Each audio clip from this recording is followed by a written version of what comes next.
जो तूफ़ानों के अंदर नहीं जंगे लड़ा, माशरे की रिवायात से नहीं टकराया, गुमनामियों और बदनामियों के बाप जिसने रकम नहीं किए, उनके अल्फाजों में, उनकी रूहानियत में वो तासीर नहीं हो सकती। तो एक मुसलमान का मुसलमान बनने का सफ़र हो या एक नॉन मुस्लिम का मुसलमान बनने का सफ़र हो, दोनों ही मुश्किल हैं।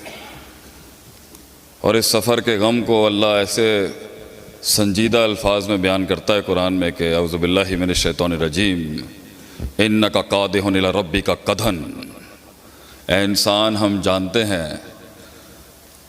जानते हैं तेरी तकलीफ़ क्या है। जब इंसान कुछ कर रहा होता है ना,